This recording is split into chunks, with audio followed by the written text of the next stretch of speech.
The glass shattered before I even reached the door. Papers spun through the air like startled birds, and a shove from Cassandra sent me stumbling into the hallway. "Move, Alex!" she shouted, voice sharp and cruel. Marcus leaned casually against the wall, smirking like he owned the world, enjoying every second of my chaos. I'm Alex Monroe, 29, and apparently my sister's favorite punching bag. My laptop pinged with a warning, critical files being deleted. Already gone. Of course it was her. Only Cassandra could turn betrayal into performance art, making it look effortless and glamorous while my life unraveled. She tossed a thick folder onto my desk. Surprise! Guess who's running the company now? The papers scattered across the floor like fleeing birds. I bent down, gathering them, feeling every signature slice through the months I'd spent building my empire. She'd been quietly sharpening her knives while I worked, oblivious. "Nice touch," I muttered under my breath. "You always did love drama." Her eyes sparkled with arrogance, practically glowing. Cassandra Monroe, my older sister, the one who had been winning since birth, smiled like a cat who had discovered a new cream.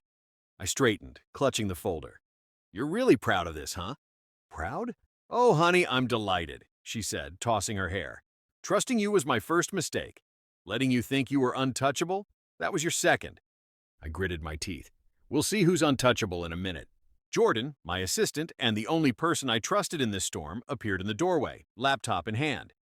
"You okay?" he asked, eyebrows rising at Marcus leaning lazily against the wall.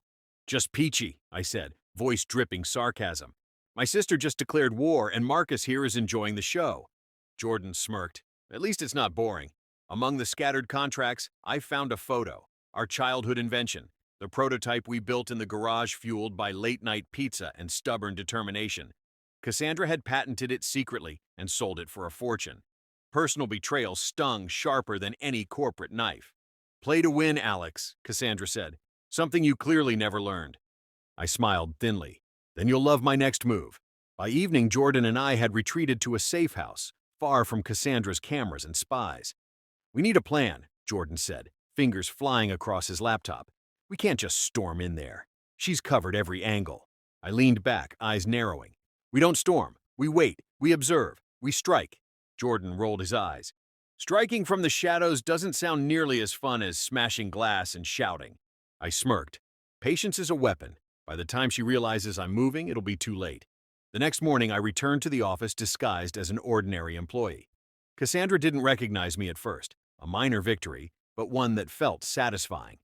I watched her from the lobby, heel tapping impatiently, Marcus whispering into her ear. They looked untouchable. They weren't. I slipped into the security room and started reviewing footage from the last week. Cassandra laughing as she signed patents, shook investors' hands, and charmed the board. She thought she was invincible. I paused on one clip, noting her eyes sparkling with triumph.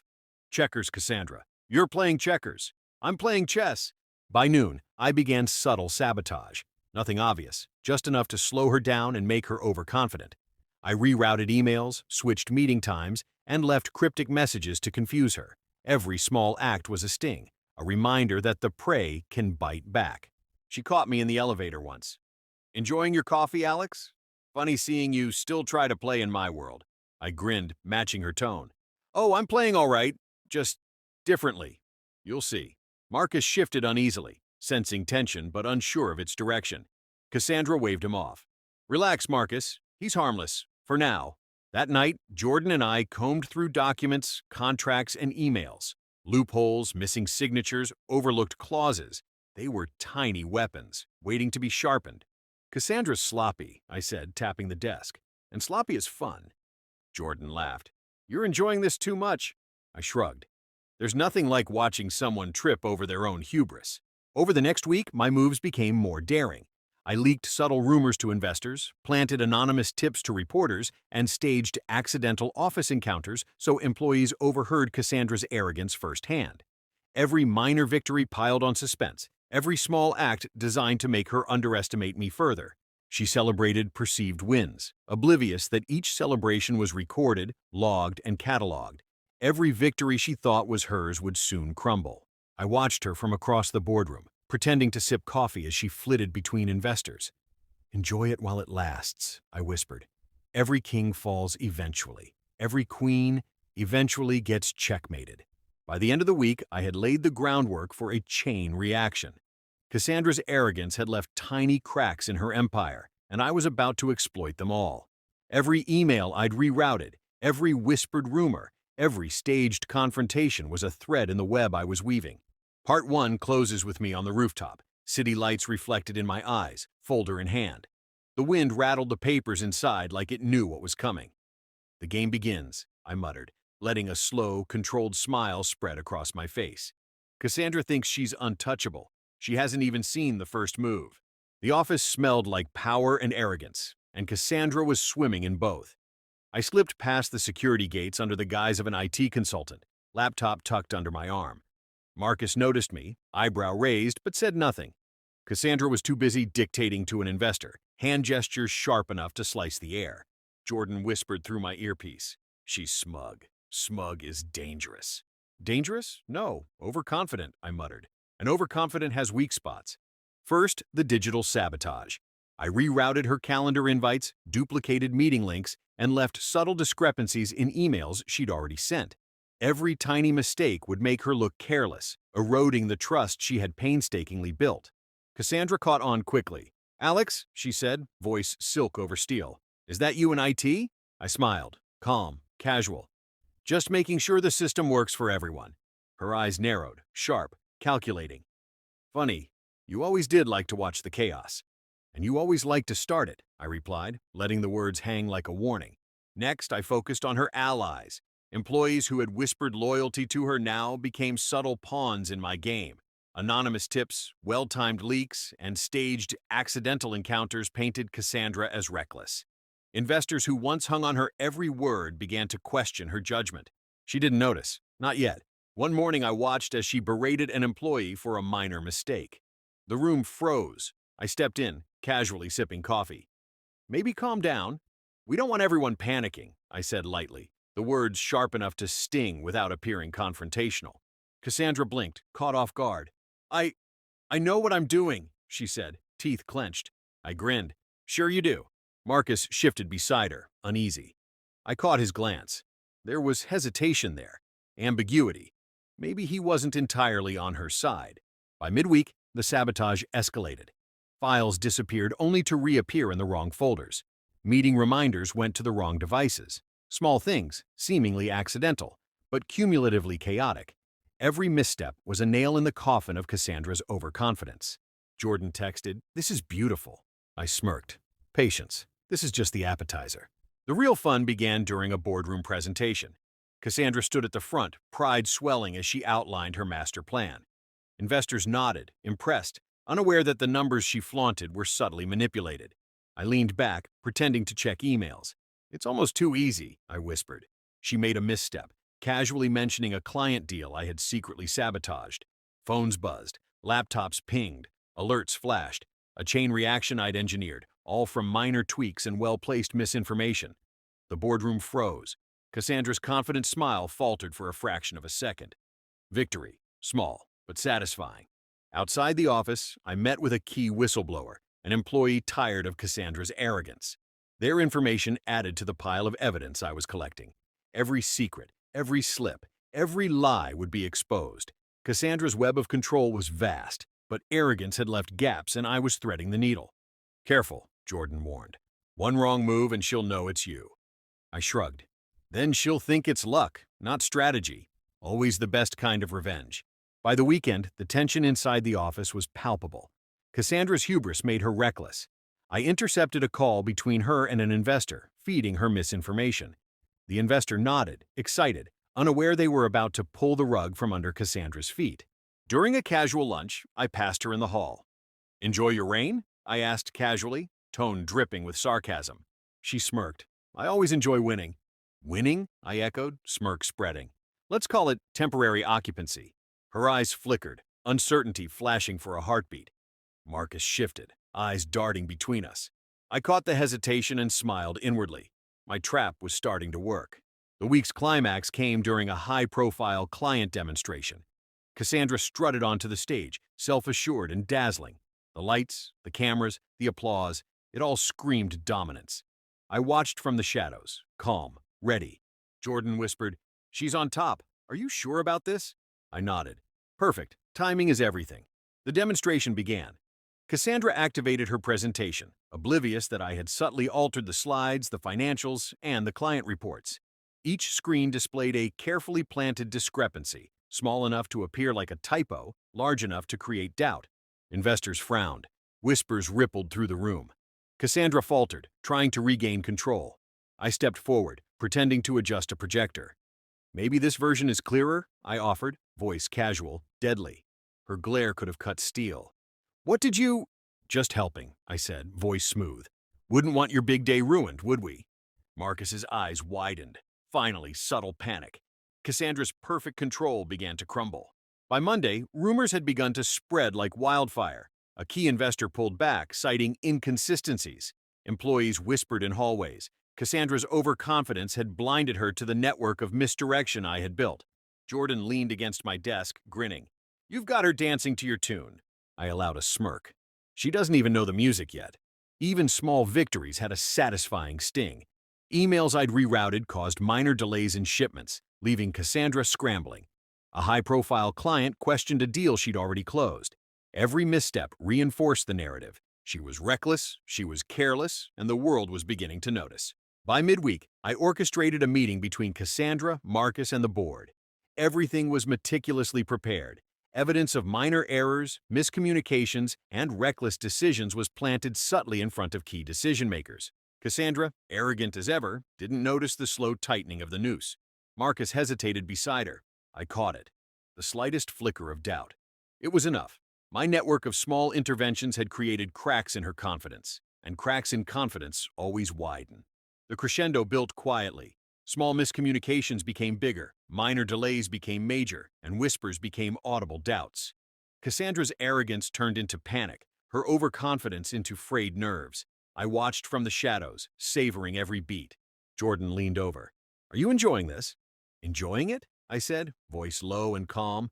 This is art. Timing, precision, patience. Every piece in place, every reaction calculated. By the time she realizes, it'll be too late. By the end of part 2, the office was a pressure cooker. Cassandra's missteps, amplified by my careful sabotage, had begun to unravel her empire piece by piece. Marcus's loyalty wavered, investors were nervous, and employees whispered more openly. Every chain I'd pulled was tightening, and she hadn't even noticed the full trap. I stood by the window, looking out at the city skyline, the folder of evidence in my hand. The lights reflected in my eyes, steady and calm. Almost there, I muttered. She thinks she's untouchable. She hasn't even seen the first real move. The game was no longer about small victories. It was about the ultimate reveal, the cinematic takedown, the moment when Cassandra would realize that arrogance and betrayal had consequences. And I would be there, watching, victorious, calm, and utterly untouchable. The boardroom smelled like panic and hubris, a dangerous combination when wielded by someone who thought they were untouchable. Cassandra paced at the front, presentation slides flickering behind her, investors nodding nervously. She didn't notice me slip in, calm, folder under my arm, eyes locked on hers. Jordan whispered through my earpiece, "This is it. Showtime." I smirked. Showtime indeed. I stepped forward, voice carrying. "Maybe we should review the data together, Cassandra." Her glare could have melted steel. Marcus shifted beside her, uneasy. She turned, realization dawning far too late. "What are you doing here?" she spat, voice a whip. "Just making sure everyone has the right information," I said smoothly, placing the folder on the table. Every eye in the room followed my movements. I could feel the tension pulse through the air.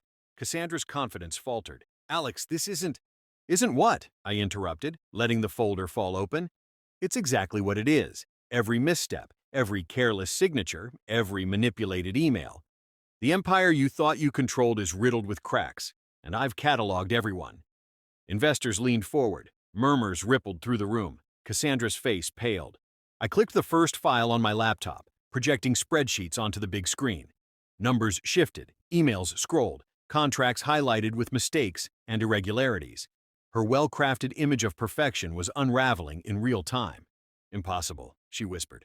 Her voice trembled. "Not impossible," I said, eyes steady. "I just waited for the perfect moment. Timing, Cassandra. You taught me well. Overconfidence is a weakness." Marcus swallowed hard. He glanced between Cassandra and me, hesitation plain. I caught it. One well-timed nudge, and loyalty could crumble entirely. I pressed another key, projecting emails where she had secretly patented our childhood invention. Investors gasped, whispers became audible, and the tension snapped like a bowstring. Cassandra's hubris had blinded her to the very evidence she created. Jordan leaned over my shoulder. "She's going to implode." "Exactly," I said, voice low and controlled. "And everyone's watching." Cassandra's face flushed crimson. "Alex, you can't—" "I can," I interrupted again, calm, precise. "Because you underestimated me, just like everyone else. You thought power alone could protect you, but arrogance is fragile, and I've been patient." The room grew tense. Investors exchanged glances. Marcus stepped back, no longer able to hide doubt. Employees whispered behind their hands. Cassandra's empire, built on charm and manipulation, was collapsing in real time. I opened another document, highlighting emails where she misled key clients. Each message carefully annotated, every lie exposed. The boardroom froze, every eye on her, every heartbeat amplified. Cassandra's voice rose. "This is manipulation, fabrication." I smiled thinly. "No fabrication, just consequences. And you brought this on yourself." By now, the tension was electric. The whispers had become chatter, investors asking questions, employees murmuring disbelief. Cassandra tried to regain control, but every move she made only emphasized her mistakes. Each miscalculation I had planted was a mirror showing her flaws, and she could see it. I let a pause hang in the air, letting the humiliation sink in. "You wanted control, Cassandra. You wanted to dominate, but control is earned, not taken through deceit. And today, everyone sees the truth." Marcus's hesitation turned into a shift in allegiance. He cleared his throat. "Cassandra, perhaps Alex has a point. We need transparency here." Her shoulders stiffened. Her voice wavered. "No, Marcus." "Transparency," I said firmly, stepping closer, "is what the world demands. And you? You refused it until the cracks were too obvious to hide." I pulled out one last set of documents. Contracts, financial records, proof of minor deceptions, all cataloged for maximum impact. Investors gasped as the evidence piled up on the table, each sheet another nail in Cassandra's empire. "I know what you're thinking," I said, voice steady, controlled, even smug. "You think I'm being cruel. No, I'm being precise. You underestimated patience, persistence, and preparation. I didn't strike out of spite. I struck because it was time. Your hubris left the door open." Cassandra's glare could have split stone, but every word I spoke, every piece of evidence I displayed, chipped away at her facade. Investors leaned in, board members whispered, hesitant, questioning. Marcus nodded slowly, eyes on me. Jordan muttered in my earpiece, "You're doing it. You've got her." I let the folder fall closed. "The empire you thought invincible is fragile, Cassandra, and fragile things break easily under pressure." Her voice cracked. "This isn't over, Alex. You can't—" I smiled, letting the finality linger. "Oh, it's over. The only thing left is for you to watch." The room erupted in murmurs, investors nodding, employees whispering. Cassandra's confidence collapsed completely. Marcus's doubt became obvious. She had no allies left standing. Her empire built on control now shattered in front of everyone. I leaned back, letting the silence stretch, savoring the moment. Every move I had made, every subtle sabotage, every planted discrepancy had led to this. A perfect storm of strategy, patience, and precision. Cassandra's face was pale, eyes darting, realizing too late that the queen had been checkmated without a single overt attack. By evening, news of the collapse began leaking beyond the office. Investors pulled back, clients reconsidered deals, and Cassandra's reputation cratered overnight. She had ruled with arrogance and charm, but arrogance alone is fragile, and charm is a currency that evaporates under scrutiny. Jordan clapped me on the shoulder. "That was beautiful, absolute precision." I smirked. Patience, timing, strategy, always the best revenge. I returned to my office, the city lights outside reflecting in my eyes. The folder sat on my desk, a symbol of meticulous planning and victorious patience. Cassandra's empire was mine for the taking, not by force, but by design. And I had done it without firing a shot, without chaos beyond the carefully orchestrated. Every move calculated, every reaction anticipated, every piece falling into place exactly as planned. Cassandra never saw it coming. Her downfall wasn't dramatic destruction, it was subtle, precise, inevitable. Each investor, each employee, each client saw the cracks, and the dominoes fell one by one. Hubris had been her undoing. I leaned back in my chair, sipping coffee, eyes on the city skyline. The folder of evidence lay in front of me, proof of patience and cunning. Cassandra had underestimated me, and the world had watched as her arrogance became her undoing. "Checkmate," I whispered, a slow, satisfied smile spreading across my face. She had believed herself untouchable. She had been wrong. And in the quiet aftermath, I realized something simple but powerful. The true power isn't in destruction. It's in precision, patience, strategy. Watching an empire crumble not with noise, but with inevitability. Cassandra had learned too late that the quietest moves are often the deadliest, and I had mastered them all.